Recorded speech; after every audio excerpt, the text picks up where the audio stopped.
All right, this is the common project.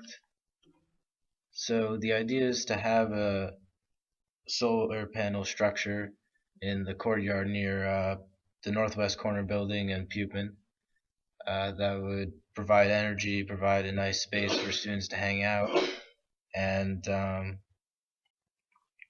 all around be a nice addition to campus.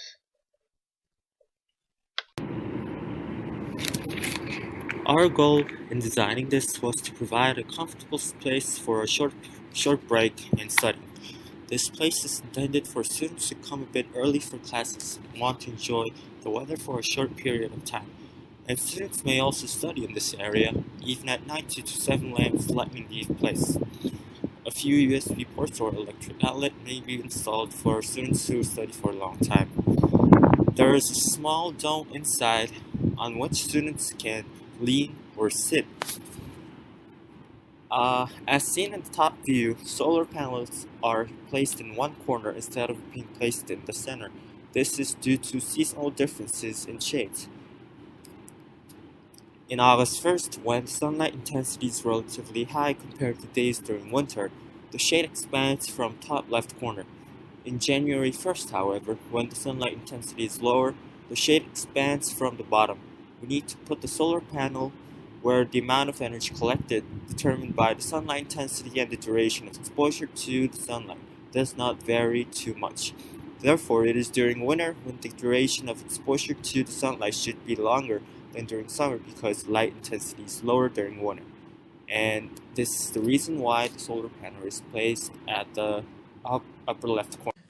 It is estimated that all the devices connected to the power grid will need no more than 500 watts per hour, making the daily power usage 12 kilowatts. The 10 solar panels getting about 6 hours of directed sunlight a day will produce 19 kilowatts. The battery array can hold 21 kilowatts. The extra 9 are there in case there is a low light level day. Also, the batteries can hold about double that of the daily usage, because we do not want to run the batteries down to only a few percent a day, as this would dramatically reduce the life of the batteries. Another device that is in place to protect the batteries is a charge controller, which makes sure that the batteries do not overcharge. The direct current from the batteries is then sent to the inverter, which turns it into AC power for all the appliances to use. The server we chose is a Dell PowerEdge T1102 small-scale home and business server. It has an Intel Xeon quad-core processor with a maximum clock speed of 3.1 GHz. The Xeon processor has an optimized power consumption algorithm that allow it to draw minimum power during its idle state. We decided to use 16 gigabytes of memory so it can handle appreciable amounts of web traffic.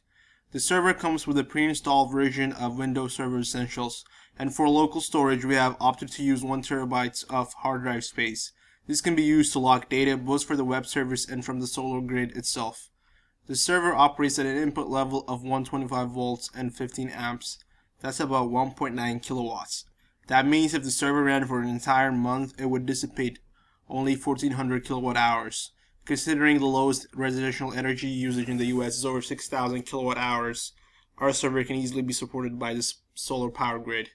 And we got it for a good price of $1,700. All in all, this is a fairly sound, aesthetically pleasing, and plausible design.